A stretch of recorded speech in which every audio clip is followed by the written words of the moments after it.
Yes, please. Good evening, everyone. Welcome to SD Commerce Career Sector 10 Panchkula. This is CA Dheeraj here and hope so you're doing well. In the previous class, हम लोग sir growth strategies के regarding to already from the different view point four basic view point से हम लोगों ने sir अपनी तीन neighbour countries India China and Pakistan के रिगार्डिंग सबसे पहले आप लोगों ने जो डिस्कशन करी that is sir number one is demographic indicators के पॉइंट ऑफ व्यू से, number two growth of GDP, number three sectoral changes and number four HDI human development index के व्यू पॉइंट से आप लोगों ने लास्ट सेशन के अंदर comparability scenes क्या करें फाइंड आउट करें. Clear. But now the final crux the last 2 pages of this topic are pending. इसके बाद मैं एक समरी आप लोगों से थोड़ी सी एक ओवरव्यू डिस्कस करूंगा जहां से आपको थोड़ी ज्यादा हेल्प आउट मिलेगी कि अगर ये कंटेंट वैसे सेम है कुछ लिटिल बिट समराइज्ड फॉर्म में वो नोट्स आपको मैं प्रोवाइड करूंगा सो दैट कि अगर पेपर पॉइंट्स उसको याद करना चाहते हैं तो आप वहां से भी इसको ले सकते हैं. सबसे पहले डेवलपमेंट स्ट्रेटेजीज, ये अपने आप में सबसे इंपॉर्टेंट टॉपिक है. वैसे तो तीन अलग अलग केसेस थे. सबसे पहले हमने इस टॉपिक के अंदर पाथ स्ट्रेटेजी डिस्कस करी है, number two comparative study and number three अपने आप में क्या थी sir development strategies. Clear. Development strategies का मतलब क्या है, यहां पे अब आप करने वाले हैं इनका अप्रेजल, तीनों कंट्रीज का एक दूसरे के साथ अप्रेजल. अप्रेजल करने का मतलब क्या होता है सर, इवेल्युएशन करना. अप्रेजल करने का मतलब क्या होता है, इवेल्युएशन करना. एंड फाइनली कंक्लूजन देंगे कि कौन सी कंट्री किससे ज्यादा बेटर परफॉर्म कर रही है. तो ये डेवलपमेंट स्ट्रेटेजीज हमारे लास्ट 2 पेजेस यहाँ पे क्या हैं पेंडिंग है. पढ़िए जी. Yes, development strategy of a country often serves as guide to others for their own development. Exactly. A meaningful analysis of the growth path of one country, clear, along with its, sir ये जो मैंने आपसे word use किया analysis करना, analysis मतलब evaluation करना. मैंने यहाँ पे आपकी कंट्री का सक्सेस एंड फेलियर एनालिसिस करना है कि किन किन थिंग्स में इंडिया चाइना एंड पाकिस्तान क्या रहा है, सक्सेस रहा है एंड फेलियर रहा है. तो हमें एक वो इवेल्युएशन इन तीनों कंट्रीज की करनी है. Serves as a ready reckoner to the other country in designing its own strategy. कि कोई भी कंट्री अपनी स्ट्रेटेजी अगर बनाना चाहती है, जैसे अगर मैं लेटेड भी आपको कह रहा हूं कि आप अपनी इवन प्लस 2 के एग्जाम्स के लिए क्या बनाइए, लेटेड बी सीबीएसई के अकॉर्डिंग अपनी एक स्ट्रेटेजी बनाइए. स्ट्रेटेजी बनाने का मतलब क्या होगा सर, आप अपने टॉपिक्स की सक्सेस एंड फेलियर रेशियो निकालें. कौन कौन से टॉपिक्स आपके मतलब सक्सेस में है, स्ट्रेंथ में है, और कौन कौन से टॉपिक आपके वीकनेस में. तब आप अपनी स्ट्रेटेजी एक बेटर वे से बना पाए. सेम हर कंट्री अपनी ग्रोथ की स्ट्रेटेजी बनाते टाइम अपने सक्सेस एंड फेलियर्स को क्या करती है, आइडेंटिफाई करती है. और वो तब कर पाएगी अगर वो अपने आप को दूसरों से क्या करेंगे, कंपेयर करेंगे. तो हमारे सिलेबस में जस्ट 3 कंट्रीज हैं, इन तीनों कंट्रीज का ही आपने क्या करना है, जस्ट इवेल्युएशन करना है. क्लियर. चलिए इन दिस सेक्शन, हाँ जी, we attempt a brief appraisal of the achievements of Yes. Pakistan and India in the context of their respective model of growth or the strategy of growth.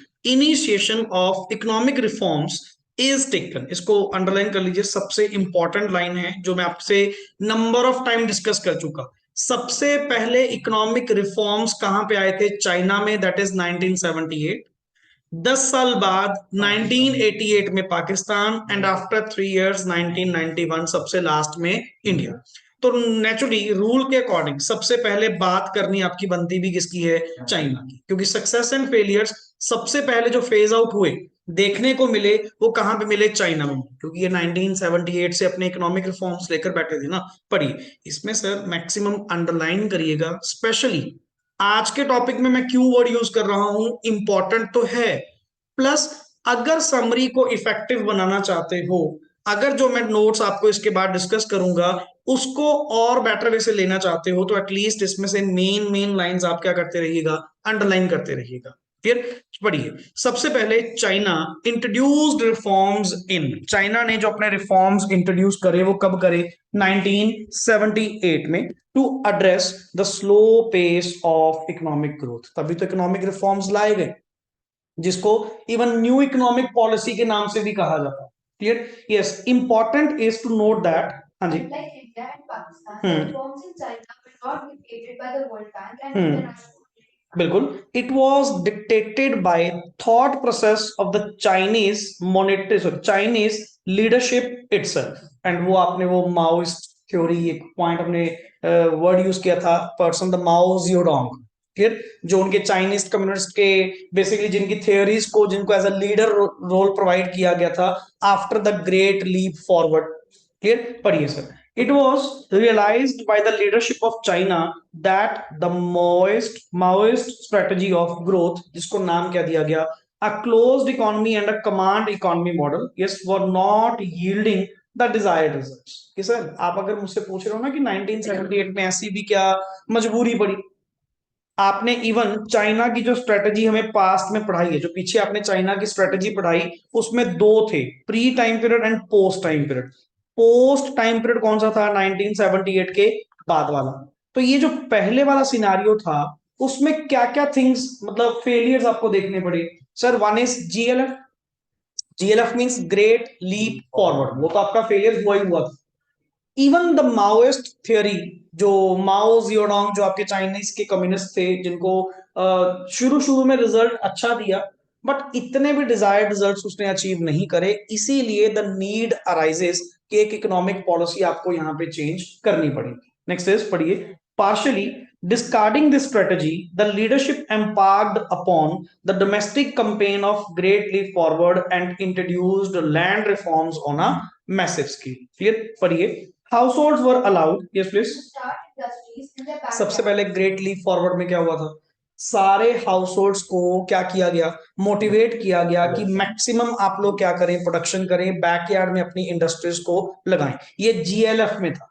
Clear, आगे चलिए। It is true that even this strategy had failed to achieve the desired goals. ये भी strategy आप लोगों की क्या रही है? नेचुरली फेल रही है। आगे पढ़िए। स्टार्टिंग में भी नहीं था कि वो पीछे अपनी प्रोडक्शन कर सकते हैं? क्या चीज?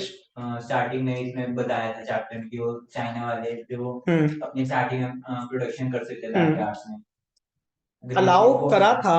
इवन इंडस्ट्री को एक्सपैंड करने के लिए वो रशिया के जो एक्सपर्ट्स बुलाए गए थे, बट जीएलएफ एट लास्ट में सक्सेसफुल उनका नहीं हुआ। मोटिव था, मोटिव ये था, मिशन इनका ये था कि प्रोडक्शन को डबल किया जाए, कि घर घर पे प्रोडक्शन कर दी जाए, तभी तो बैकयार्ड्स पे इनको इंडस्ट्रीज लगाने के लिए प्रमोट किया, बट वो सक्सेसफुल नहीं हुआ। तभी तो इकोनॉमिक रिफॉर्म्स की नीड क्या हुई? अराइज हुई। तुमने एक वर्ड ऊपर देखा, पहले वर्ड क्या लिखा हुआ था? क्लोज्ड इकोनॉमी, मतलब सिर्फ अपना अपना।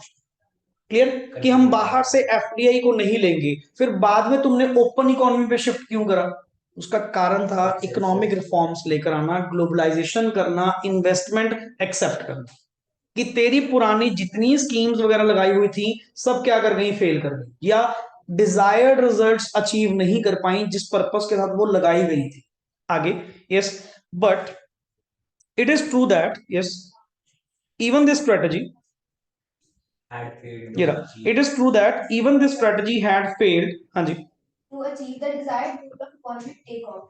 but it had certainly provided a strong base for further reforms in the country. ये तुम्हारे वाले पॉइंट, ऐसा नहीं कह रहे कि बिल्कुल ही डेड निकले, अरे मतलब डिजायर्ड रिजल्ट्स अचीव नहीं कर पाए, कुछ तो वर्कआउट करके गए। ऐसा तो आपका ग्रेट प्रोलेटेरियन जो स्ट्रेटजी थी, उसने भी तो अपने माओ जियोडोंग की जो थ्योरी थी कि आप अपने ही यहाँ पे ह्यूमन डेवलपमेंट करें, यहीं के लोगों को तैयार करें, क्लियर, कि उनको एक्सपर्ट बनाइए। नेचुरली वर्कआउट करा, रिजल्ट्स मिला, बट डिजायर्ड रिजल्ट्स नहीं मिले, मैं ये कह रहा हूं। क्लियर, चलिए। Huge investment in health and infrastructure led to phenomenal breakthrough in the economy of China. FDI worked like a panacea, that is a solution for all problems। मतलब finally तुम सबकी लास्ट वर्डिंग किसके ऊपर रह गई थी? FDI. क्योंकि पहले आप पैसा बहुत खर्च कर चुके थे ना, वो तुम्हारे जो माओ जियोडोंग था उसके अकॉर्डिंग टू हम लोगों ने क्या करा? अपने जितने भी लोग थे उनको एक्सपर्ट्स को भेज दिया, किस पर्पस के लिए? पढ़ने के लिए, प्रोफेशनल होने के लिए। मतलब ह्यूज इन्वेस्टमेंट आपने किसके ऊपर लगा दी? हेल्थ और इंफ्रास्ट्रक्चर के ऊपर। तो जितने रिसोर्सेज थे, आधे से ज्यादा रिसोर्सेज तो यहां लग गए, तो ऐसे कंट्री थोड़ी चलेगी। फिर हमने सोचा कि सर आपको अपना व्यू पॉइंट चेंज करना पड़ेगा, क्लोज्ड इकोनॉमी से आपको कन्वर्ट करना पड़ेगा ओपन। दैट मींस जिस एफडीआई को हम लोग पहले मना करते थे, वही एफडीआई को हमने क्या कर दिया? ओपन कर दिया, कि सर आप अल्टीमेटली बाहर से इन्वेस्टमेंट पकड़ें, और अपनी कंट्री में क्या करें, पैसा इन्वेस्ट करें। पढ़िए। यस, तो सर आपके लिए तो एफडीआई एक जस्ट मतलब अमर बूटी की तरह हो चुका था कि यही सर अपने आप को बचाएगा, यही अपनी इकोनॉमी को नेक्स्ट आगे रन करेगा। आगे ultimately China emerged as the, सबसे important, emerged as the epicentre. Epicentre means hub kind of, किसका, manufacturing activity in the world. अरे लेबर तो थी उनके पास, लेबर थी, टेक्नोलॉजी थी, क्या नहीं था, पैसा। वो कहां से पकड़ लिया, एफडीआई से। सर प्रोडक्शन के राजा बन गए अल्टीमेट, क्यों, बल्क प्रोड्यूस करने में चाइना माना गया। आप इनकी एग्जांपल सुन के देना, लिटरली अपने आप को शर्म फील होती है कई बार तो, कि अल्टीमेटली कि ये सचमुच में इतना फास्ट काम कर रहे हैं। समझ लो कैसे, मैं मोस्टली जैसे बिल्डिंग बनाने की एग्जांपल आते हैं कि चाइना ने एक हफ्ते के अंदर, 2 दिन के अंदर पूरी 10 माले की बिल्डिंग खड़ी कर दी। ऐसी टेक्नोलॉजी, ऐसी टेक्नोलॉजी, ऐसी इनोवेशन इनके पास है। तो वही तो है ना, इनको सपोर्ट जब हर जगह से मिली तो इनको डिजायर्ड रिजल्ट्स मिलने स्टार्ट हो गई। Next is, it is of, हाँ जी, critical significance that China and implemented each reform first at at a a small small, level. वही होता है, तो हर पर्सन की आदत है सर, लार्ज लेवल पे एकदम से चेंजेस कोई नहीं लेकर आता, पहले आप छोटे छोटे लेवल पे ही ट्राई करते हो। क्लियर, पहले आपने स्मॉलर लेवल पे लिया, only when the results were found to be क्या निकले, then it was extended to. ये तो सर अपने पास भी है, अगर मान लो मैं कोई नया काम शुरू करूंगा, एकदम से ह्यूज कैपिटल थोड़ी लगा दूंगा, पहले आप कहते थोड़ा पैसा लगाओ, चेक करो अच्छा रिजल्ट मिलता है, अगर तो सेटिस्फैक्टरी परफॉर्मेंस है, देन नेक्स्ट आगे पैसा और क्या करो, इन्वेस्ट करो। Next is a rigorous cost benefit analysis. Rigorous मतलब हार्ड, जिसको वर्ड बोलते हैं CBA, कॉस्ट बेनिफिट एनालिसिस, कि सर अगर कॉस्ट लेस देन बेनिफिट्स है, मतलब benefits are greater than cost है, क्लियर, फिर तो सर आप पैसा इन्वेस्ट करेंगे, उस काम में, प्रोडक्शन में पैसा लगाएंगे। A rigorous cost benefit analysis of each reform at the initial stage help the leadership to undertake exercise of resource allocation with greater success and better results। ये CBA ही तो तुम्हें बचा गया। अगर तुमने हर रिसोर्स का प्रॉपर वे से cost and benefit analysis करा, तभी तो तुम क्लियर कर पाए कि अल्टीमेटली सर कॉस्ट कम लग रही है, बेनिफिट ज्यादा आ रहे हैं। बढ़िया सर, चलते जाओ, अच्छी बात है। और जहां तुम्हें लगा कॉस्ट ज्यादा आ रही है, बेनिफिट्स कम है, वहीं पे वो प्रोडक्शन एक्टिविटी हमने क्या कर दी, ड्रॉप आउट कर दी। क्लियर, तो मतलब देखो वही बात आ गई ना, रिसोर्सेज की वेटेज की। अगर तो रिसोर्सेज की आपने इंपॉर्टेंस समझी, तभी आप लोगों ने ऐसे एनालिसिस करे। रिग्रेस मतलब हार्ड, कि कॉम्प्लेक्स स्टडी करते हुए आपने फाइंड आउट करा कि फायदेमंद है तो रिसोर्सेज एलोकेशन करो, अदरवाइज रहने, पर वेस्टेज नहीं होनी चाहिए। Next is, next word is Pakistan. अब चलते हैं सर, यहाँ पे एक ओवरव्यू आपको चाइना के रिगार्डिंग तो स्टार्टिंग से लेके एंड तक काफी मिला। अब ऐसे ही पाकिस्तान की स्टडी अगर हम नॉर्मली बात करें, पाकिस्तान ने अपने इकोनॉमिक रिफॉर्म्स लॉन्च कब करे, 1988 में, failed to sustain the pace of growth. But sir ये अपनी ग्रोथ संभाल नहीं पाए, क्लियर, सस्टेन नहीं कर पाए, इट हैड, जितनी इन्होंने अर्लियर क्या करी थी, अचीव करी थी। Economic indicators of, yes please, Pakistan started losing their sheen. बिल्कुल, While prior to the reforms, the proportion of poor had declined from 40% to 9% in 1960s to 25% in the 1980s। अगर मैं मतलब तुम्हारी इकोनॉमी तो उल्टा economic reform से पहले अच्छा परफॉर्म कर रही थी, कि तुम्हारी कंट्री 1960 में तुम्हारे कितने परसेंट लोग, 40% लोग पुअर क्लास में कवर होते थे, और 1980s में कितने थे, 25%। मतलब 15% तो आपने विदाउट इकोनॉमिक रिफॉर्म्स ही कंट्रोल कर लिए थे। उल्टा इकोनॉमिक रिफॉर्म्स आने से आपकी पोजीशन और डाउन चली गई, आप अपना ग्रोथ रेट उल्टा मेंटेन कर ही नहीं पाए, सस्टेन नहीं कर पाए। पढ़िए, yes, in during the post reforms, हाँ जी, post-reform period, there was a reversal of this trend. Underline, reversal of this trend, also compared to 1980 GDP growth was recorded to be lower। मतलब दुनिया के लिए economic reforms कुछ अच्छा लेके आती है, पाकिस्तान के लिए उल्टा लेकर आई, वो पहले से उल्टा क्या गए, डाउन ही गए। फिर जो पुअर क्लास थी वो और बढ़ना शुरू हो गए, जीडीपी ग्रोथ थी वो पहले से डाउन जाना शुरू हो गई। क्लियर, चलिए, Pakistan had a sign off particularly, in the year 2017 to 18. yes, when GDP registered a growth of 5.5%. exactly the highest compared with that in the previous decade. बिल्कुल. Also, the manufacturing and service sector grew at a rate of कितना 4.9% and 6.2% respectively. Besides some other macroeconomic indicators showing a more stable and positive growth trend. But overall picture of Pak economy, मैं यहाँ से इसको touch करूंगा. But overall picture of Pak economy, consequent upon the reforms जो initiate हुए 1988 में, has rather been क्या लिखा हुआ है disheartening. कुल मिलाकर economic slowdown has gripped the Pak economy like never before. जैसे आज की डेट में देख लो सर, पाकिस्तान में मतलब इतनी ज्यादा इन्फ्लेशन हुई पड़ी है, इतनी ज्यादा महंगाई हुई पड़ी है. क्लियर. तो मतलब उनके लिए सरवाइव करना ही क्या है, मुश्किल. Clear. Next is the primary reason, सबसे इंपॉर्टेंट, इसको मार्क कर लीजिएगा. प्राइमरी रीजन क्या है उसके स्लो डाउन होने का. Clear. Primary reason for the slow down of Pak economy is that the leadership in Pakistan has failed to realize the significance of क्या institutionalized technical change in agriculture. अगर ये उस इंपॉर्टेंस को समझ जाते, इंस्टीट्यूशनल चेंजेस अगर ये कर देते एग्रीकल्चर सेक्टर में, तो आज जो वीट, जो ऑलरेडी जो बेसिकली फ्लोर आटा वहां पे इतना ज्यादा महंगा हुआ पड़ा है, जो कि बेसिक नीड है, बेसिक एलिमेंट है, इतनी ज्यादा कॉस्टली थिंग्स हुई पड़ी हैं. क्यों? वहां पे एग्रीकल्चर प्रॉपर ही नहीं हो रही, क्योंकि उन्होंने इंस्टीट्यूशनल चेंजेस को इंपॉर्टेंस प्रोवाइड नहीं करी. Next is consequently agriculture output remained क्या हो गई, हाईली वॉलेटाइल. कभी तो बहुत अच्छी, कभी बिल्कुल down. Clear. And volatility in the agriculture led to volatility in its exports and finally volatility in its forex reserve. तुमको पता सर, अल्टीमेट इकोनॉमिक्स के हो, मैक्रो इकोनॉमिक्स आपने पढ़ी हुई है कि everything is interlinked. Clear. Output होगी तो एक्सपोर्ट करोगे, एक्सपोर्ट होगा तो फॉरेक्स रिजर्व आएगा, वो सारा कुछ ही आपका डाउन जाना क्या हो गया, शुरू हो गया. Next is to cope with the forex needs. Yes please. Pakistan has continued to rely on remittances from abroad and borrowings from the rest of the world. उल्टा कर्जे लेने स्टार्ट कर दिए, रेमिटेंसेस वहां से बाहर से पैसा पकड़ना शुरू कर दिया, बोरिंग्स करनी शुरू कर दी. और बोरिंग का मतलब क्या होता है, फ्री में थोड़ी को दे रहे, वापस भी तो करने पड़ेंगे. आगे.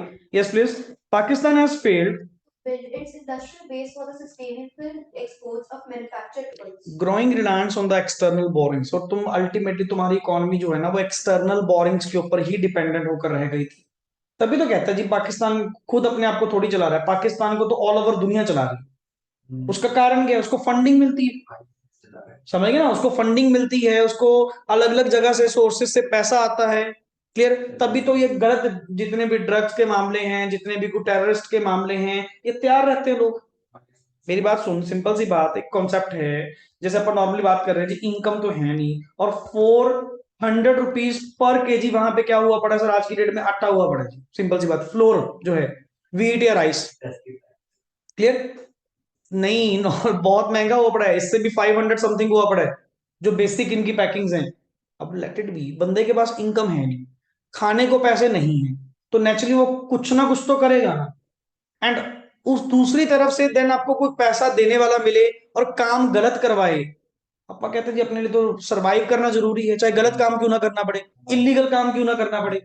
ये इसीलिए मोस्ट टेररिस्ट एंड ऑल जो ज्यादातर होते हैं वो कहां से निकलते हैं सर, ये पाकिस्तान कंट्री से, क्योंकि उनको ऑल ओवर वर्ल्ड लेवल से क्या मिलती है, फंडिंग मिलती है. क्यों? इंफ्रास्ट्रक्चर बेस था, खत्म कर दिया. इंडस्ट्री बेस था, वो खत्म कर दिया. एग्रीकल्चर में तुमने कुछ चेंजेस नहीं करी, उल्टा बोरोइंग्स आप लोगों ने पकड़ी हुई है. फिर बोरोइंग्स फ्री में थोड़ी है, आपको वैसा वापस भी तो करना पड़ेगा. समझ गए ना बात, जो वापस नहीं हो रहा, तो जिसके चक्कर में कहीं ना कहीं से ये गलत इन्वॉल्वमेंट होती ही होती है. क्लियर. नेक्स्ट इज, यस आगे पढ़िए. Has driven the Pak economy into a, क्या लिखा हुआ है, debt trap with no hope of redemption. और ना वापस आने की कोई उम्मीद है. क्लियर कि ये डेट ट्रैप में ही रहेंगे, फंसे रहेंगे. आगे. The condition is so bad that the bulk of borrowings from abroad are exhausted in paying, क्या लिखा हुआ है, इंटरेस्ट ऑन द एक्जिस्टिंग. अगर तुम कहते हो ना आज की डेट में कि हमने, पाकिस्तान वाले कह रहे हैं जी हम रीपेमेंट कर रहे हैं, रीपेमेंट में सिर्फ कल्ला इंटरेस्ट ही जा रहा है. समझ, क्योंकि जितना तुम पे आउट करते हो उससे तो इंटरेस्ट अमाउंट भी कवर नहीं होती, और इंटरेस्ट पे भी इंटरेस्ट नेक्स्ट आगे लगते जा रहे हैं. तो सर वो तो डेट ट्रैप में ही सारी उम्र आप रहोगे, इससे तो बाहर आप निकलने से रहिए. आगे. फंड्स, हाँ जी, funds for development are extremely scarce, particularly when political extremism rules for the roost. Mostly सबसे ज्यादा पाकिस्तान का बेड़ा गर्क जो करा है, ठीक है ना, सबसे ज्यादा जो खराबी करी है वो इनकी पॉलिटिक्स ने करी है। जितने भी इनके यहाँ पे पीएम रहे हैं, सीएम रहे हैं, इनका पॉलिटिक्स का भी लेवल ही नहीं। Clear?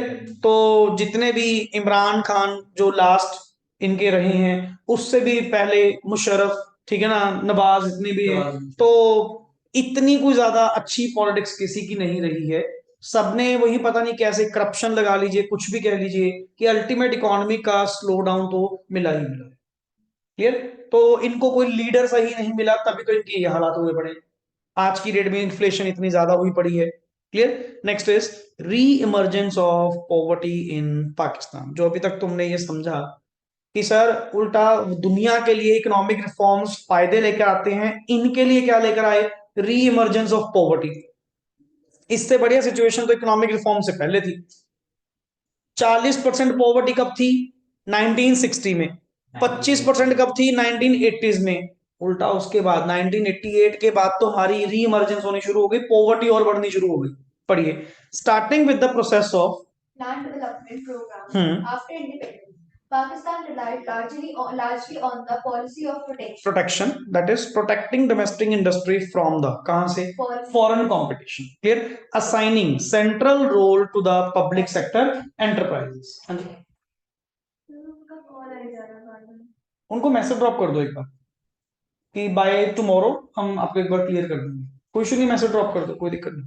Clear? Yes, like in India, green revolution in Pakistan brought about क्या लिखा हुआ है? Structural transformation in the economy of Pakistan. Yes please, next is green revolution है तो फर्क दिख रहा है। ऐसी बात नहीं है, पाकिस्तान में भी काफी अच्छी फर्टाइल लैंड थी, वो तो इन्होंने टाइमली इंस्टीट्यूशनल चेंजेस नहीं करे, जिसके कारण high volatility in the output होने लग गई। अगर ये टाइमली इंस्टीट्यूशनल चेंजेस करते, लैंड रिफॉर्म्स करते, क्यों ना आप लोगों को रिजल्ट्स मिलते।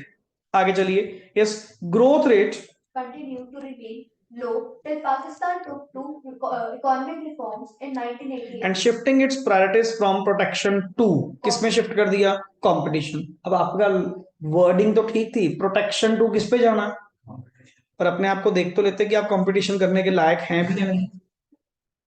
वर्डिंग तो आपने क्या यूज कर दी कि प्रोटेक्शन से, तो नहीं, प्रोटेक्शन करना अच्छी चीज थी कि तुमने अपने आप को खुद संभाला, सेल्फ डिपेंडेंट करा, जिसको अपन वर्ड बोलते हैं कि इंपोर्ट सब्स्टिट्यूशन, कि बाहर से इंपोर्ट नहीं करेंगे, इंडिया में ही, सॉरी पाकिस्तान में ही वही चीज बनाएंगे, क्योंकि पहले तुम्हारी पॉलिसी ये थी। बट जब से तुमने वर्ड आगे क्या यूज कर दिया? कंपटीशन। कंपटीशन होने से आपकी इकोनॉमी क्या हो गई? ओपन होने का मतलब एमएनसीज क्या कर गई? एंटर कर गई, और तुम मुकाबला एमएनसीज का कर नहीं पाओगे, आप उतने लेवल के प्रिपेयर्ड नहीं थे। जैसे इंडिया की भी अगर बात करें, अगर इंडिया ने ग्लोबलाइजेशन करी, अपनी इकोनॉमी को ओपन करा, कंपटीशन यहाँ पे इंक्रीज करा, तो बहुत सारी थिंग्स है जिसमें ऑलरेडी जो एमएनसीज हैं, जो फॉरेन सेक्टर है, वो ज्यादा कमा रहे थे दैट ऑफ इंडिया। उसका कंपटीशन तो फिर दोनों तरफ है जी। आप अपने आप को कैपेबल करो, नहीं तो दूसरे वाला तो अल्टीमेट आपको कैप्चर कर ही जाएगा। समझ रहे हो ना? कंपटीशन तो ये चीज है, या तो तुम ओपन ही ना करते, तुम क्लोज्ड इकोनॉमी रखते, तुमने फिर कंपटीशन ओपन क्यों करा? तभी तो गरीबी आ गई। एंड जब मल्टीनेशनल कंपनीज एंटर करी, कंपटीशन वहां पे आया, उन्होंने तो अपने आप को एस्टेब्लिश कर लिया, ये अपने आप को एस्टेब्लिश कर नहीं पाए, जिसके कारण इकोनॉमी क्या हो गई सर? ओवरऑल हो गई। पढ़िए। Yes, initially economic reforms needed spectacular research and performance of the Pakistan economy was indeed convincing and in many respects way ahead of the performance of the Indian economy. But from a hunky-dory point, Pakistan seems to have slipped into poverty mode once again, कि जैसा हमें देखने को मिला कि ultimate धीरे धीरे करते करते आप पॉवर्टी में दोबारा स्लिप इन करते गए। Clear? Thus, in the year 2011, while India and China recorded a growth rate of कितना? 8.4, 9.5, अपन सिर्फ कितना कर रहे थे? 2.6। उसका कारण क्या था? पॉवर्टी बढ़ना। क्लियर? एंड इसके रीजंस क्या थे? पढ़िए। सबसे पहला, री इमर्जेंस ऑफ पाकिस्तान। वो फिर इनकम तो वही लेकर जा रहे हैं, allocation of resources national income की तरह। वो तो फैक्टरी इनकम क्या टू अब्रॉड जा रहा, फ्रॉम अब्रॉड थोड़ी है। Clear? Yes, re emergence of poverty in Pakistan is explained with reference to the following observations. पढ़िए। सबसे पहला, Pakistan has failed bring about stable institutional reforms in agriculture. पहली मेन कारण, मैं शॉर्ट वर्ड यूज करूंगा, पहला मेन फेलियर आपका क्या था, या पॉवर्टी के री इमर्ज होने का कारण क्या था? आपने एग्रीकल्चर के अंदर टाइमली चेंजेस नहीं करे, क्लियर, स्टेबल इंस्टीट्यूशनल रिफॉर्म्स नहीं करे जो आपको टाइमली करने चाहिए थे। Accordingly performance of agriculture sector has remained, क्या हो गया, ये सारा ना ऊपर रिपीट था, हाईली वोलेटाइल हो गया, हाईली वल्नरेबल हो गया to climatic conditions, clear, and good harvest depends upon largely किसके ऊपर? आप इसको कह सकते हो इंस्टीट्यूशनल चेंजेस, मतलब irrigation facilities and all, HYV seeds, मौसम पे समझ गए ना? बस आपकी डिपेंडेंस किसके ऊपर होगी थी? मौसम पे। तो अल्टीमेटली अगर मानसून अच्छा होगा तो आउटपुट अच्छी होगी, नहीं तो नहीं होगी। तो सर आपने अपनी डिपेंडेंसी दूसरों पे कर दी, clear. Next is for its foreign exchange requirements, yes, Pakistan has relied largely on remittances from abroad and agricultural exports. और नेचुरली सर फिर आपने पाकिस्तान लार्जली बाहर, ये सारा वर्ड आपने ऊपर पढ़ लिया, क्लियर। जैसे lack of political stability in Pakistan होना, and Pakistan is allocating huge funds to build a strong defence system, सारा जोर किस पे लगा दिया?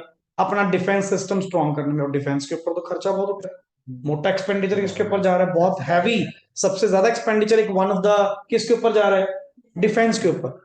अब जैसे नॉर्मली, चलो जरूरी भी है, एक कंट्री के रिसोर्स भी है, डिफेंस अपने आप में एक रिसोर्स भी है, क्लियर, कि कंट्री के पास डिफेंस के लिए होना भी चाहिए, बट बट जितनी नेक्स्ट आगे इसके ऊपर एक्सपेंडिचर हो रही है, और एक्सपेंडिचर कोई कैपिटल एक्सपेंडिचर तो नहीं है, मोस्टली रेवेन्यू एक्सपेंडिचर है, क्योंकि जितनी सेना नेक्स्ट आगे तैयार की जाएगी, अब जैसे आने वाले टाइम में अपन नॉर्मली बात करते हैं, लड़ाई कौन सा कोई फिजिकली होगी सर? डाटा वॉर होगी मोस्टली। आजकल तो मोस्टली आप देखते होंगे, किसी की फाइल, मान लो चाइना के सीक्रेट्स हमें पता लग गए, वो डाटा वॉर पे चल रहे हैं, इंटेलेक्चुअल बेसिस पे वॉर होंगी अल्टीमेटली। तो ये जो आपका फिजिकली इतना कुछ एक्सपेंडिचर कर रहे हैं, टैंक्स बना रहे हैं और बना रहे हैं, इतनी तो रिक्वायरमेंट है ही नहीं। ठीक है, जितना रिक्वायर्ड उतना एक्सपेंडिचर करो, और ये सारा एक्सपेंडिचर किसके ऊपर लगा रहे हैं? डिफेंस के ऊपर लगा रहे हैं, clear. Yes, even when it implies a huge cut in the किसमें? वही अगर तुमने डेवलपमेंटल एक्सपेंडिचर करा होता, रेवेन्यू एक्सपेंडिचर को छोड़ते हुए, शायद तुम्हारे पाकिस्तान में वो तरक्की भी मिलती। पाकिस्तान से बचता ही क्लियर, डिफेंस नहीं होता तो वही तो है। अब सेफ्टी भी जरूरी है, सेफ्टी भी जरूरी है, नहीं तो अल्टीमेट वैसे ही उड़ जाते, clear.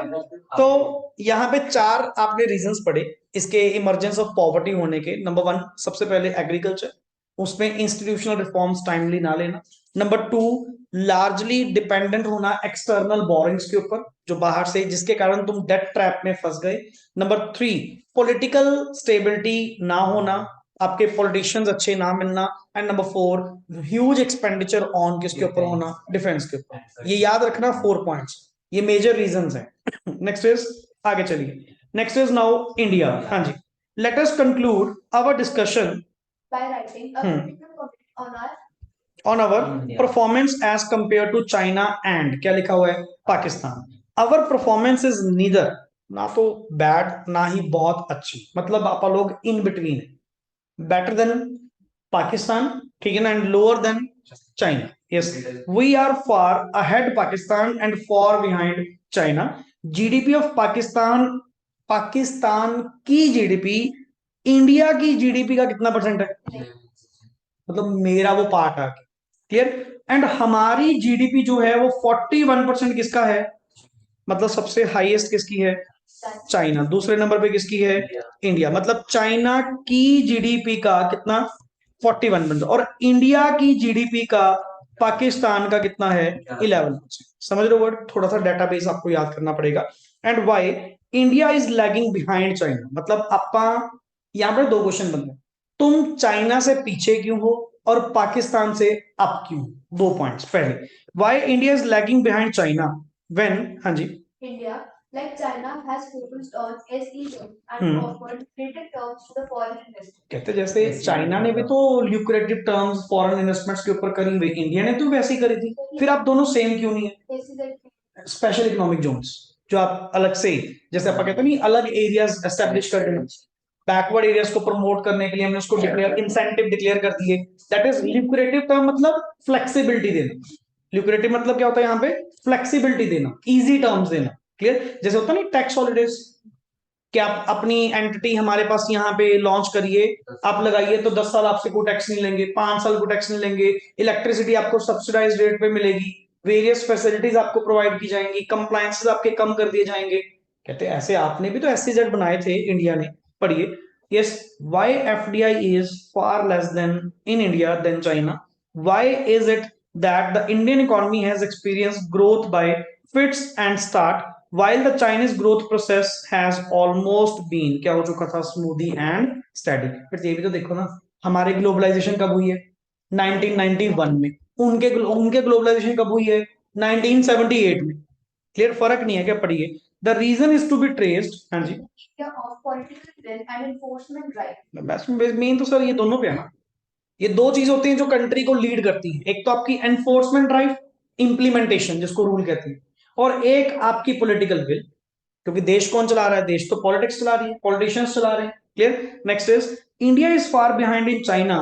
Yes, behind China in exhibiting its political will to push its agenda of economic growth. Main पंगा ये है कि आप अपना एजेंडा क्रिएट कर नहीं सकते, मूव ऑन नहीं कर सकते, और अगर एजेंडा पास होता भी है, जितने में आप प्रपोजल रखोगे पता नहीं कितने साल में जाके वो आपका क्या होगा। मतलब क्विक डिसीजन मेकिंग नहीं, जिसको वर्ड आप यूज बोलते हैं, कि चाइना वाले सर क्विक डिसीजन मेकिंग पे है, जो आपने कहा ठीक है जी इंप्लीमेंट करो, और अपने वाले पहले उसके ऊपर डिबेट्स करते हैं, पार्लियामेंट में लड़ाई करते हैं, पता नहीं कब कब जाके पास होगा, इतने में उसकी इंपॉर्टेंस क्या हो जाती है? खत्म हो जाती है। That is quick decision making यहाँ पे इंडिया में नहीं है। जैसे अब फाइनली अब तो फिर भी काफी क्विक डिसीजन मेकिंग आई है। क्लियर। क्योंकि मोदी जी तो नॉर्मली वन मैन आर्मी की तरह काम करते हैं, कि मैंने कौन सा डिसीजन पूछना, मेरे पास प्रपोजल आएगा, अल्टीमेटली सिर्फ न्यूज़ में बोल रहे डायरेक्टली कि मैंने तो न्यूज में बोल दिया, समझ गए ना। ये बाद में सोचते हैं कि अल्टीमेटली न्यूज में मैंने डिक्लेयर कर दिया कि अब तो करना पड़ेगा। तो इनके वैसा हिसाब है, वन मैन। एक्चुअली काम चलते ही ऐसे, बाकी काम चलते भी ऐसे। अगर तो पूछने पे लग गए ना कि पहले पूछ लें करना है नहीं करना, फिर तो पूछते ही रह जाओगे।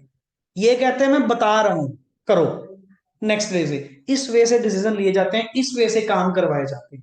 आगे चलिए। So even long after the initiation of economic reforms in 1991, India did not have the necessary political consolidation in the country.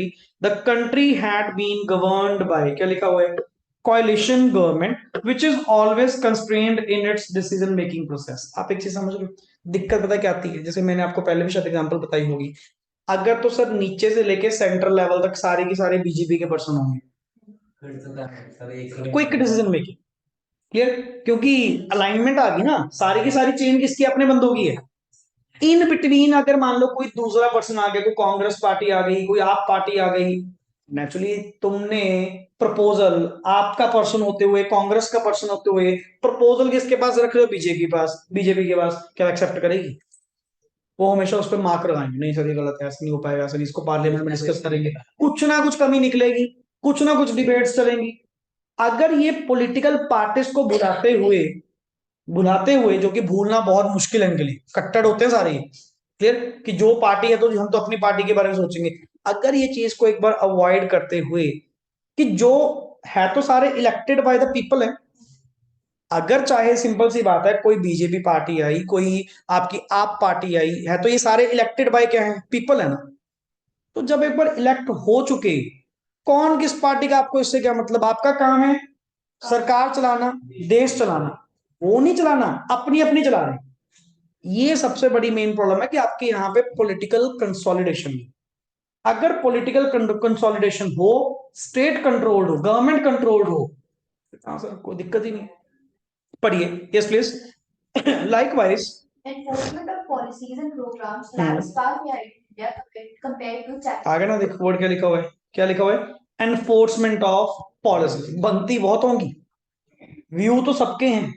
अब लेट इट बी, अगर मैं आपको कह दूं कि आज की डेट में आप थोड़े यंग एज के हैं, कि आप एक देश के बारे में बताइए आपके क्या व्यूज होंगे। अगर मैं आपको कोई पॉलिसीज बनाने की बात करूं, तो आप क्या क्या पॉलिसीज, आप लॉट ऑफ पॉलिसीज बनाकर ले आएंगे, सर ऐसे कानून होने चाहिए for the sake of India, for the benefit of India, for the people of India, public morality में ही जाना चाहिए। फायदा तो तब है ना अगर वो पास किए जाएंगे, पास तो होने नहीं देंगे। क्यों? फिर वही दिक्कत किसकी आती है? Political consolidation. ये आदत है ना टांग फंसाने की, कि अल्टीमेटली मान लो बीजेपी वालों ने कुछ कहा है तो कांग्रेस वाले मना कर देंगे, कांग्रेस वालों ने कुछ कहा है तो अल्टीमेट बीजेपी मना कर देगी। आपस में लगते हैं ना ये पॉइंट, और जिसके चक्कर में एनफोर्समेंट ऑफ पॉलिसी रह जाती है। आगे पढ़िए। Yes it is because India follows a democratic process of enforcement, while China follows वो a चलता है autocratic. ऑटोक्रेटिक। ऑटोक्रेटिक समझते हो, लीडरशिप रोल, लीडर की तरह, जिसको लीडर एक बार चुन लिया उसने जो कहा फॉलो करना पड़ेगा। और अपने डेमोक्रेटिक के अपने अपने अकॉर्डिंग देखो, आप कहते हो India is a democratic country, ठीक है ना, तो सबसे पूछ पूछ के डेमोक्रेसी है जी उसके अकॉर्डिंग, बट डेमोक्रेसी से काम नहीं चलता, ठीक है ना। नेक्स्ट, फ्रीडम जरूर मिली अलग बात है, ये तो सर वन मैन आर्मी की तरह काम चलता है कि मैं पूछ नहीं रहा, बता रहा हूं कल से ये रूल है, तो हर कोई पर्सन मानता है। नहीं, चेंज किसको एक्सेप्टेड है आज के टाइम में? अगर मैं आपका एग्जिस्टिंग पैटर्न क्या कर दूं, चेंज कर दूं, इतने में आपको दिक्कत आ जाती है, आएगी, क्योंकि change is not acceptable to everyone, उसको टाइम लगता है चेंज करने में, पर वो मैंडेटरी ही चेंज करना पड़ेगा, पूछ पूछ के कभी नहीं होते। यस आगे बढ़िए।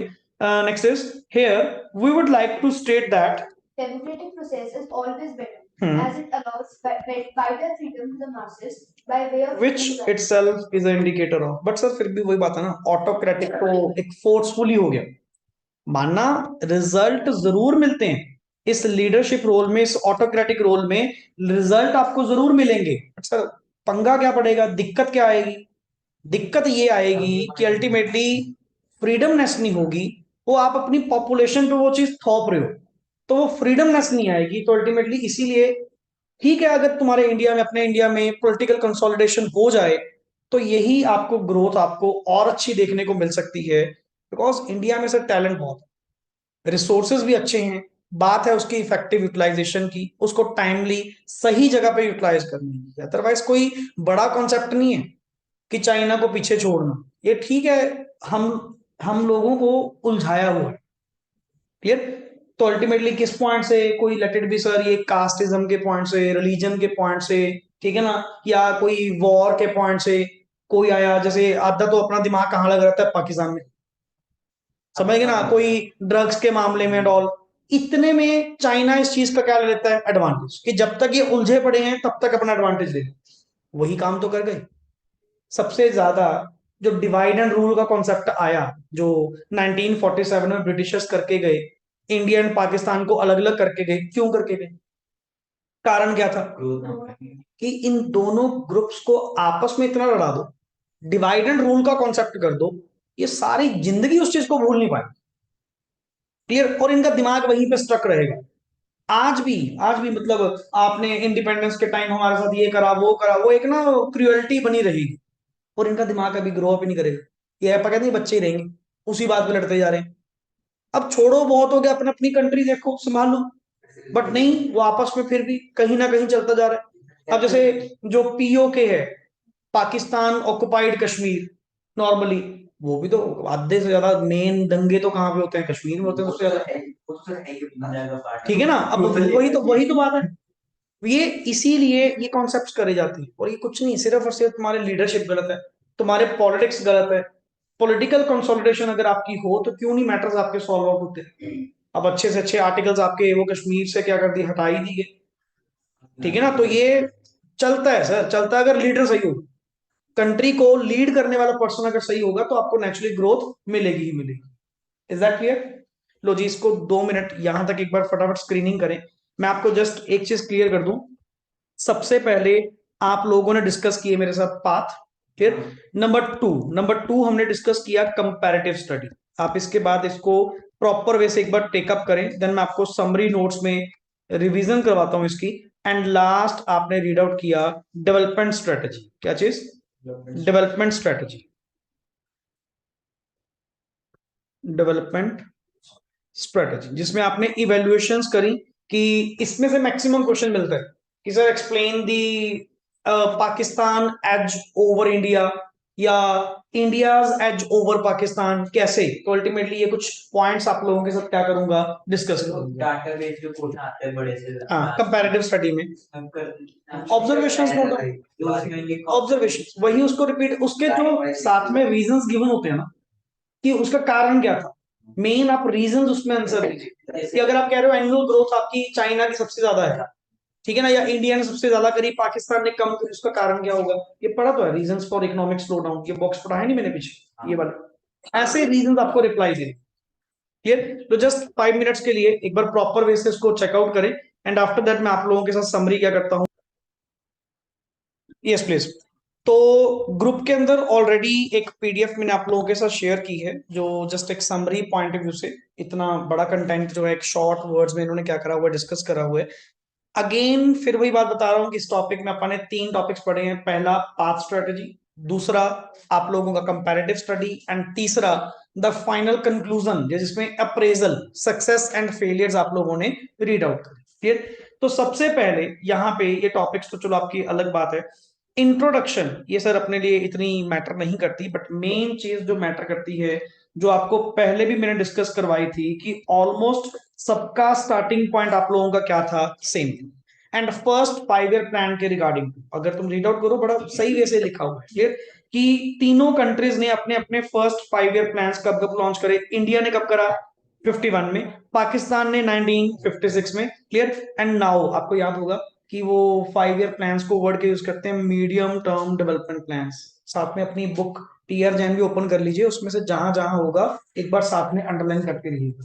क्लियर? एंड चाइना ने फर्स्ट 5 ईयर प्लान लॉन्च कब करे थे? 1953 में। बिल्कुल फर्स्ट पेज पे, बिल्कुल फर्स्ट पेज पे 5 ईयर प्लान्स के रिगार्डिंग आप लोगों ने पॉइंट्स देखे होंगे। क्लियर? चलिए, after that sir all three underwent significant changes in their economic policies। तीनों में इकोनॉमिक पॉलिसीज चेंज हुई, आपने अभी पढ़ा। क्लियर? सबसे पहले किसने करी?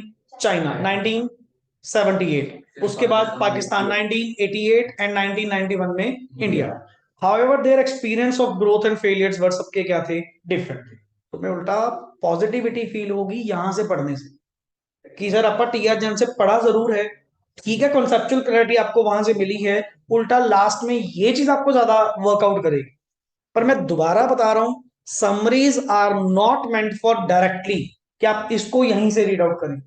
एक बार जो आपने कंटेंट जहां से करा हुआ है वहां से पढ़ने के बाद अगर ये पढ़ेंगे, देखो मेरे लिए अल्टीमेटली जितने ब्लू बॉक्स या रेड बॉक्स आपकी बुक्स में है टीआर जैन में, सारे बॉक्स अपने आप में इंपॉर्टेंट हैं, स्पेशली क्योंकि टीआर जैन ने प्रेजेंटेशन अच्छी क्या करी हुई है, पूरा कंटेंट पढ़ाने के बाद उसको समराइज्ड एक बॉक्स में दे देते।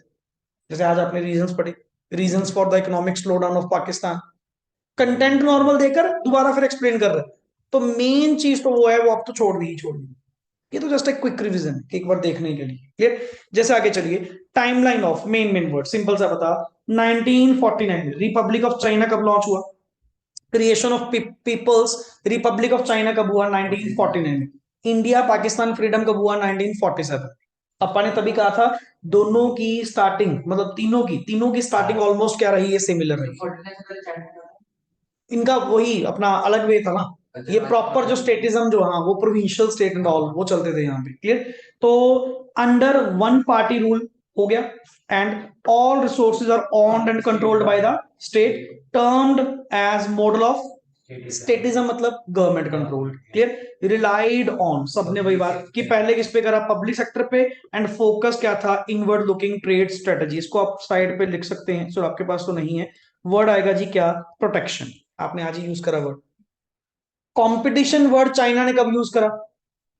सॉरी, वो पाकिस्तान का था, protection to competition.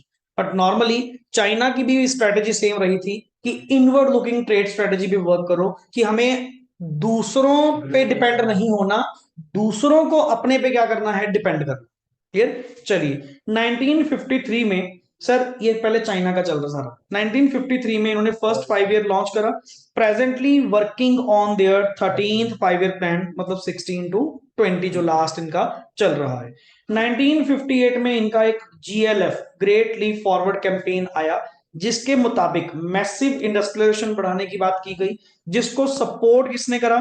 Commune system में। कम्यून मतलब कलेक्टिवली काम करना। Clear? So under this rule there was setup of industries even in their backward areas, backyards में, छोटे से छोटे एरिया में घर घर में इंडस्ट्री कर दो।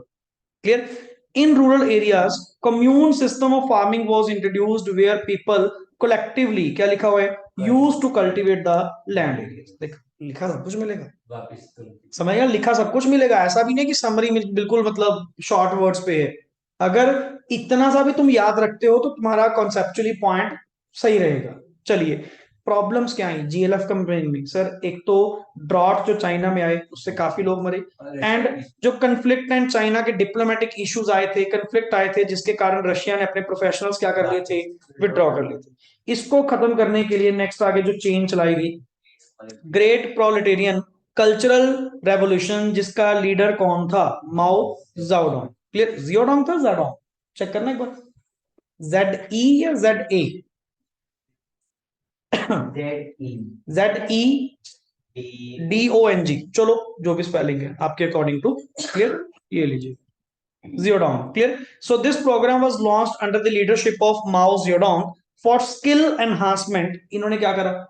अपने स्टूडेंट्स को, प्रोफेशनल्स को पढ़ने के लिए भेजा ताकि ह्यूमन डेवलपमेंट यहीं पे क्रिएट की जाए, हमें किसी कंट्री से मदद ना ली जाए, और जो अपनी कंट्री के लिए क्या करें, काम।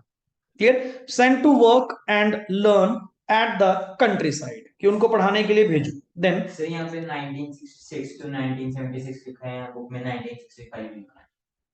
माड़ा मोटा फर्क तो मिलेगा, ऐसा कोई इशू नहीं है। ईयर तो फेज तो सेम आ गया ना, वही 60 से लेके मिड 60 से लेके मिड 70। क्लियर?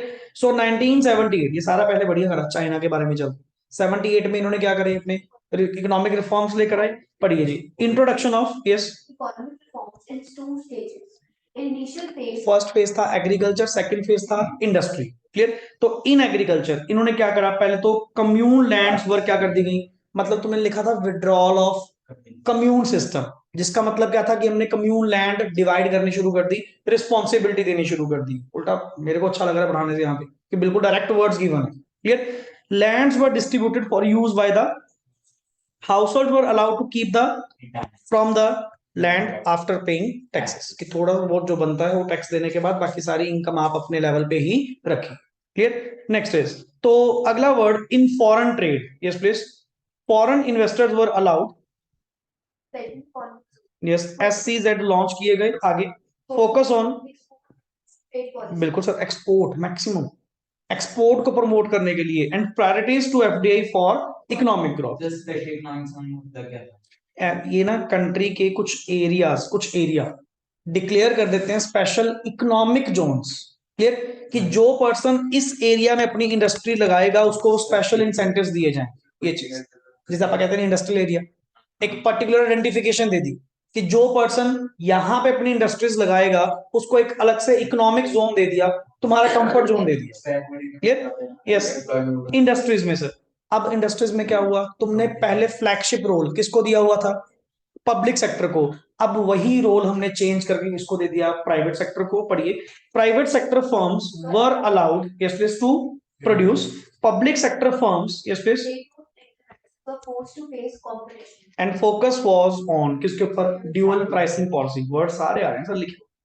ये ड्यूअल प्राइसिंग पॉलिसी के ऊपर ये चले कि सरकार कुछ एसेंशियल कमोडिटीज को छोड़कर बाकी सब जगह आप अपना रेट रख सकते हैं, बट एसेंशियल कमोडिटीज के केस में जो मिनिमम प्राइस है, मैक्सिमम प्राइस है, वो सीलिंग्स हम डिसाइड करेंगे। Clear? Sale and purchase of input and output in fixed quantities at a fixed price fixed by the government, remaining words sold and purchased at इस पे market price. जो मर्जी करो, हमें कोई दिक्कत। Clear?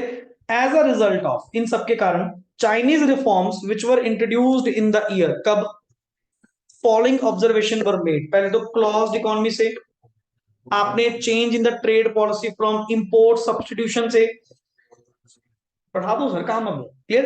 And public sector no longer had monopoly, it was forced to face from the, मैं तो प्रमोट करा ही करा था कि बढ़िया कंपटीशन होना चाहिए, इनकी भी अगर टिकाने आएगी। जो पब्लिक सेक्टर वाले अपने आप को समझ रहे थे कि सर कंट्री तो कभी कुछ ऐसा नहीं करेगी, मैंने उल्टा उनके अगेंस्ट भी कंपटीशन रेज कर दिया। क्लियर? चलिए, अब आता है ये पर्टिकुलर था सारा किसके ऊपर, एक बार में वन शॉट में, बढ़िया रहा। India and Pakistan time, yes please. India and Pakistan sense, क्योंकि बिगिनिंग अपनी सबकी क्या थी, सेम, बट नेक्स्ट इज, पहले तो 1947 जो हमारा पार्टीशन था, partition of India and creation of, word देख सही लिखा हुआ, partition of and creation of Pakistan, वो बनाया गया, वो था नहीं। Clear? So adopted mixed economy model of growth, दोनों के लिए सेम था। को एग्जिस्टेंस, पब्लिक प्राइवेट दोनों थे, बट आपको पता है कि इंपोर्ट सब्स्टिट्यूशन तुमने चलाया, बट सर इन्होंने भी पब्लिक प्राइवेट तो कहा, बट फ्लैगशिप रोल किसके पास था? पब्लिक सेक्टर के पास था, दोनों में। Tariff were imposed on the manufacture of consumer goods. Green revolution को इंट्रोड्यूस किया गया and it led to mechanisation in the agriculture sector. Mechanisation means improvement, lot of, दोनों में। ग्रीन रेवोल्यूशन दोनों जगह सक्सेसफुल रहा था, इंप्रूवमेंट रही थी। वो उनके फेलियर थी इंस्टीट्यूशनल चेंजेस ना लेकर आना। जो पाकिस्तान की आउटपुट डाउन गई, वॉलेटिलिटी आई, वो कारण वो था। Clear? Increase in public investment in the infrastructure. पढ़िए जी, पाकिस्तान 1988 कौन सा टाइम रहा? 1988 क्या चीज? New economic reforms. पढ़िए, introduction of reforms in encouragement to in industrialization, government offered incentives to private sector, received financial support from the west. This led to the stimulation of economic growth. आपको मदद मिलनी शुरू हो गई तो आपकी भी स्टिमुलेशन मींस बूस्ट अप होना, कि आपकी इकोनॉमी ने भी बूस्ट अप करना स्टार्ट कर दिया। led to the expansion of investment, that is FDI। Clear? India में कब लॉन्च हुए? 1991 में, NEP के नाम से, which includes the introduction of LPG, that is liberalization, privatization and globalization. Private sector allowed in industrialization, FDI allowed, all restriction like tariff and quotas क्या कर दिए गए? रिमूव कर दिए गए। Clear? And financial sector was made liberal in, क्या लिखा हुआ है? अप्रोच। क्लियर? चलिए नेक्स्ट आते हैं। अब वर्ड आएगा सर आपका क्या? इंडिकेटर्स या बेसिस ऑफ, क्या है? Comparative analysis. कंपैरेटिव एनालिसिस में मैंने आपको पॉइंट बताया था, 4 वे से हमने कंपेयर करा। पहले आपके बुक में ये दो एक जगह थे, ये अलग अलग थे। पहला था आपका डेमोग्राफिक, नंबर 2 क्या था? GDP growth and structure of growth. Structure समझते हो? स्ट्रक्चर ऑफ ग्रोथ मतलब sector wise, primary, secondary, tertiary, कौन कौन ग्रोथ में कितना कंट्रीब्यूट कर रहा है। And third is human development. Clear? तो ये वही आप लोगों का जीडीपी ग्रोथ रेट वाइज एक ही पेज पे समराइज्ड गिवन है। तो ये पढ़ने का तब फायदा होगा अगर वंस अच्छे से एक बार आधा घंटा या 1 घंटा अपनी जो टीआर चैन में से कंटेंट आप लोगों ने करा है, अगर एक बार उसमें से आप रीड आउट कर लेते हैं, फिर इस समरी को लेते हैं, I one thing I make it sure आप लोगों को, आप फाइनली यही पढ़ेंगे। बाद पढ़ने का वे आउट क्या होता है कि सर या तो इसी को प्रॉपर से कंप्लीट करो। क्लियर? अब इसमें देख नेक्स्ट आगे, ये तो चारों पॉइंट्स जो नॉर्मली आपके थे ये आ गए आपके points. And after that even ये लिखा हुआ देख, रीजंस फॉर, क्या लिखा हुआ है? रीजंस क्या थे? पहला तो एग्रीकल्चर, दूसरा क्या था? फॉरेन रेमिटेंस पे डिपेंड होना, डेट ट्रैप। क्लियर? नंबर 3 क्या था? Political instability. एंड तीसरा एक्सपेंडिचर ऑन।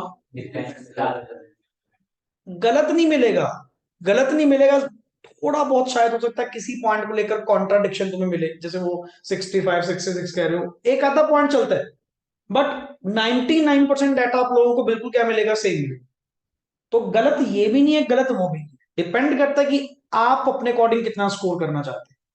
समझ गए ना? अब जैसे कोई होगा कि मैं पढ़ूंगा तो बुक में से इसको एज अ क्विक रिवीजन लेके चलूंगा, ठीक है sir, as a quick revision लेके चलिए, बट फ्रूटफुल दोनों। समझ गए ना? फ्रूटफुल दोनों। Next is word edge structure of growth wise. आपका जैसे आपने पढ़ा था कि मोस्टली 3 सेक्टर्स हैं आपके, primary, secondary and tertiary. Move on तो सबने क्या करा? जैसे चाइना का मेन पॉइंट क्या था? चाइना की लेबर, चाइना की वर्कफोर्स अगर प्राइमरी से निकली, इंडस्ट्रीज में गई, सर्विस में कम गई। और पाकिस्तान और इंडिया प्राइमरी से निकलकर मोस्टली कहां पे गया? सर्विस सेक्टर में गया, इसको तुमने टर्शरी सेक्टर के नाम से कहा। क्लियर? तो बेसिकली नेक्स्ट आगे डेमोग्राफिक प्रोफाइल, वो आपने कुछ इंडिकेटर्स पढ़े थे, lower the better, higher the better. Clear? उस व्यू पॉइंट से। क्लियर? ये आप इसको यहां से एक बार बड़ा सही वे से, मतलब क्लियरली तीनों के डिफरेंस आपके आमने सामने लिखे होंगे। Clear? And after that HDI के पॉइंट्स थे, ये रे आपके, वो जो आपको मैं पॉइंट्स पूछ रहा था, हायर या लोअर, सब कुछ इन्होंने मेंशन कर रखे हैं। जैसे एचडीआई यही आपने पढ़ा था बुक में, चाइना का 0.7 था, इंडिया का 0.6 एंड पाकिस्तान का कितना था? 0.5। वो तो नेक्स्ट डिजिट लिखे होंगे, 0.5 समथिंग, 0.6 समथिंग। इसने डायरेक्टली 0.7, 0.6, 0.5 जो कंट्री की ह्यूमन डेवलपमेंट को रिप्रेजेंट करता है। क्लियर? कि मतलब वहां की सैनिट सब कुछ ही आ जाता है इसके अंदर, infant mortality, poverty, birth rate, death rate, आपका literacy rate, nutritional rate. Clear? और आपके क्या आते हैं ये वाला per capita income and all, काफी सारे इंडिकेटर्स इसके अंदर क्या होते हैं आपके कवर अप होते हैं। Clear. So basically reasons for the better rank of China क्या था, क्योंकि पर कैपिटा जीडीपी उनकी ज्यादा है, इंप्रूव्ड एरियाज ऑफ नरिशमेंट है, IMR and MMR due to health care system उनके रिड्यूस्ड है, इन्फेंट मोर्टेलिटी रेट एंड एक वर्ड था आपका मैटरनल मोर्टेलिटी रेट, ये सोचो नया वर्ड आ गया, नया नहीं है वही है। Clear. And improved level of क्या थी, सैनिटेशन, इसीलिए चाइना सबसे इनमें से क्या है, हाईएस्ट। क्लियर। और आज के टॉपिक की अगर मैं बात करूं, क्लियर, इंडिया पाकिस्तान की common success story, India Pakistan की कॉमन फेलियर, ये तो सेम ही चलेगा ना, सेम क्यों है, स्टार्टिंग भी सेम थी, इकोनॉमी का पाथ भी सेम था, बस इसमें समझ गए ना, जहां थोड़ा बहुत आपको मिलेगा। नेक्स्ट आगे, बट फिर भी इंडियाज एज ओवर, मतलब इंडिया से ज्यादा इंडिया की कुछ पॉजिटिविटीज पाकिस्तान से, एंड पाकिस्तान एज ओवर, मतलब ये टॉपिक क्या है, डिफरेंसेस। ये ऊपर सक्सेस फेलियर क्या थे, ये सक्सेस फेलियर क्या थे, कॉमन जो दोनों कंट्रीज में देखने को मिले, ये अलग अलग है। ये इंडिया ग्रेटर देन पाकिस्तान और ये पाकिस्तान ग्रेटर देन इंडिया, किन किन पॉइंट्स को लेकर, ये अच्छा एक ओवरव्यू इन्होंने दिया हुआ है यहाँ पे। Clear. And next is China's edge over India. Clear. ये आपने लास्ट अभी डिस्कस करा, जिसमें आपने मोस्टली नाम क्या दिया, अपनी पॉलिटिकल कंसोलिडेशन, कि अपने इंडिया में दो, एक पॉलिटिकल ड्राइव और एक एनफोर्समेंट ड्राइव, ये दो होती हैं जो किसी कंट्री को क्या करती हैं, लीड करती हैं। क्लियर। तो अल्टीमेटली ये सबसे बड़ी एक प्रॉब्लम क्रिएट हुई। Is that clear. तो एक बार इसको जरूर रीड आउट करिएगा यहां से, क्योंकि वेटेज वाइज अगर बात करें तो आपका ये टॉपिक 8 मार्क्स की, क्योंकि फर्स्ट वाले आपके नहीं 6 मार्क्स, 6 मार्क्स की, सॉरी। क्लियर। 22 के आपके कितने चैप्टर्स हैं, 4 चैप्टर्स। स्टार्टिंग वाले जो आपके चैप्टर्स हैं वो भी आपके 4 ही हैं, स्टार्टिंग वाले 4 चैप्टर्स भी आपके कितने हैं, 12 मार्क्स के, और ये अकेला आपका कितना है, 6 मार्क्स का। तो टोटल आपके 4 + 4 & 1 9 चैप्टर्स आपके सिलेबस में। क्लियर। तो समझदारी तो ये कहती है कि पेपर के टाइम पे जो फोकस किया जाए वो किसको किया जाए, इन 4 चैप्टर्स को ज्यादा फोकस किया जाए। क्लियर। और एक 6 मार्क्स का, क्योंकि फर्स्ट वाले आपने भी अपने लेवल पे कितनी बार पढ़ लिए होंगे, हम तो डिस्कस करेंगे यहाँ पे, ईच एंड एवरीथिंग आपकी डिस्कस होगी before paper. Clear. Normally, but still focused देखो कि आपको नंबर ज्यादा कहां से मिले। क्लियर। स्ट्रेटेजीज बनाना यही मेन काम है। Is that clear. चलिए, ओके जी, thanks a lot, and rest we will do in the next part.